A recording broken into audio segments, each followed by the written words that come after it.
Hey, hello, back at the Intricut Machine sale in Walla Walla, Washington. And the table of attachments is shrinking rapidly. And up here we still have this grinding vise. There's a Spindex and box. Plus we have a wonderful 8-inch Bison 6-jaw chuck. Some attachments. This part just showed up here. It's a Chloie part, B792T. Not sure what that's for. Maybe someone knows. Got a vacuum chuck. Those are real handy for non-ferrous items. And this spin fixture is still here, and there's been some inquiries on that. I think it's quite a unit myself. You can centerless grind pins and things with it. There is the horizontal and vertical basic call it fixture here. Those are real handy. And a wheel dresser attachment here to a cutter grinder that you can use in the surface grinder. Now, there's been quite a few inquiries on this 8-inch rotary table here, and it's a Grand made in Japan. And if you look here, let's see if we can find that. I need to take the kerosene after this, don't I? It says news. Now, that's what news graduated in 5 minutes. And that's what became Yuasa. So this is a real top quality item. And here's the dividing plates and the arms for that. And it's complete.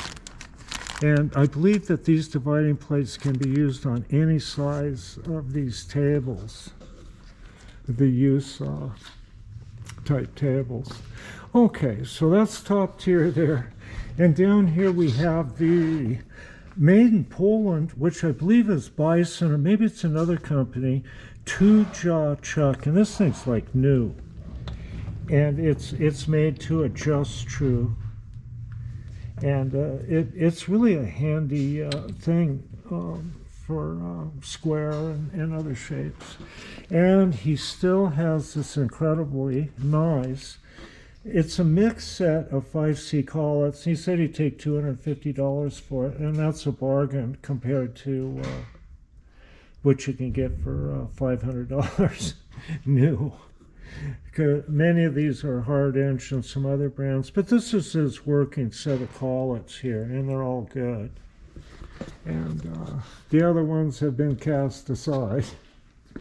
Okay, a lot of stuff's been shipped out. The Westhoff type EDM grinder's still here, and that's just really a great little machine. It's fun to play with. I think I could find things to drill with it if I had it, but I've got a few too many tools right now, you know. So we're going around and around, and you can see that the precision measuring tools have thinned down considerably. But there's still some great buys here. This angle, working angle plate here is just, these are really nice. And it's got some diamond dressers, the old rule holder with a 24-inch mid-toy rule. Got a double set of Starrett depth mics. The small one there is the blade type. This is an SPI set of telescoping hole gauges, and they're really quite nice. They're heavier than Starrett's. I think they'd be really good. I was going to kind of dink around with those a little bit and see how good they work. Got a Tessa dial caliper metric. Got some specialty micrometers here. Looks like the Mauser brand and some others here. And genuine slant line round and sharp match set of mics. Weigh in on that with those weights. And we get over here, we have a Skyhook type device that works. It's been patched, but it still works, so it's still good. And we got these machine screws and a dividing plate set up here for an old dividing head. You can make an entire machine out of that, or something. Holdridge radius cutter, and some backplate adapters. I think this is an old workhead adapter or something for a jaw chuck. Now this is really a nice tailstock turret. You know, I kind of dink around with these on my Axelson lathe, and this is a nice one. It's a 3 Morse Taper with a 4 adapter, and it's got 6 ROM, made in Germany, key chucks on it. This thing's really pretty cool. I enjoyed using the one on the old Axelson. Got a boring headset there and some pin grinding fixtures. And I keep forgetting to mention this. This is like a really excellent Tapmatic 30X head there. Excellent condition. Couple of drill chucks. You missed out on the Albrechts. I'm sorry. They went pretty quick. And just taper pin reamers. Those of you working on old machines could use all of those. Now, this end mill collection is just totally amazing. There's ball end mills here. I would try to buy the whole lot of them if I were you. I would.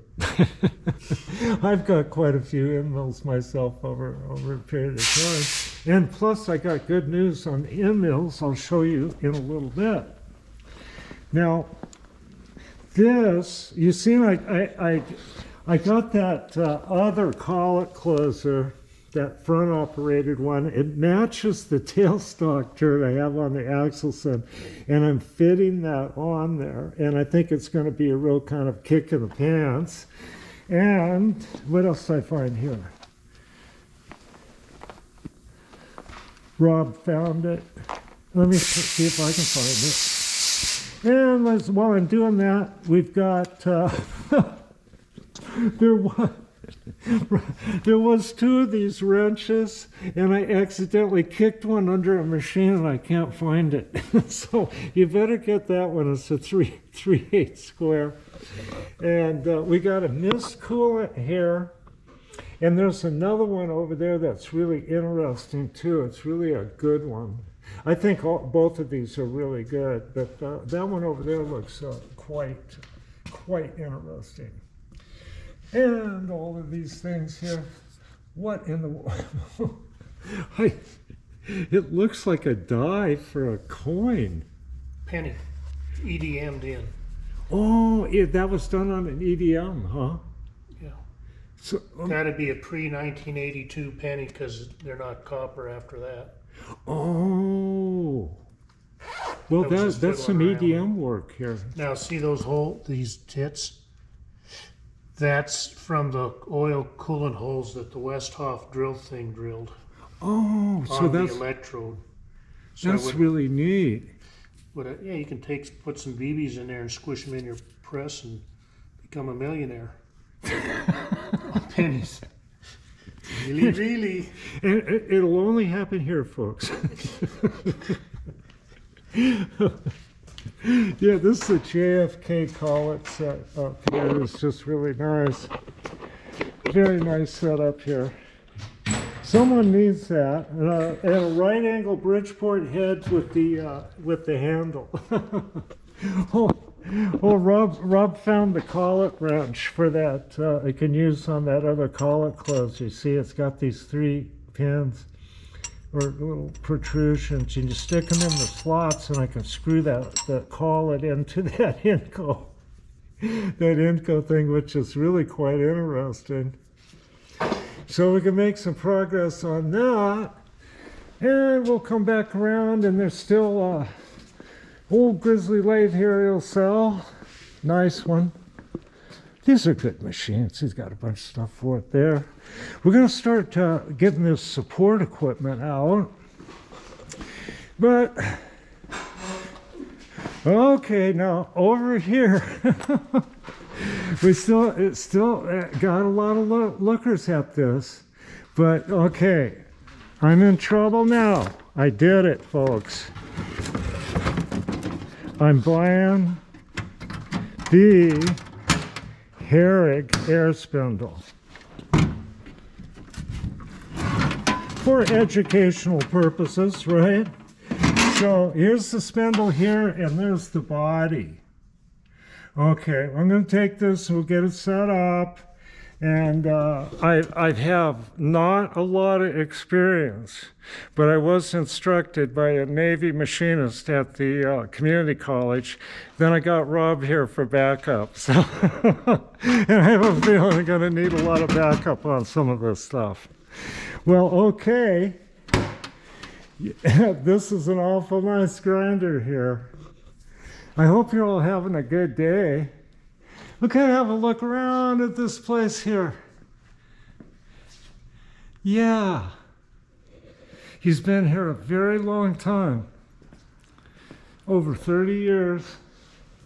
And all of these machines. Isn't this something?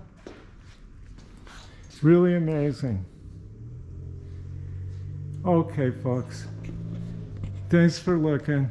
I'll be back.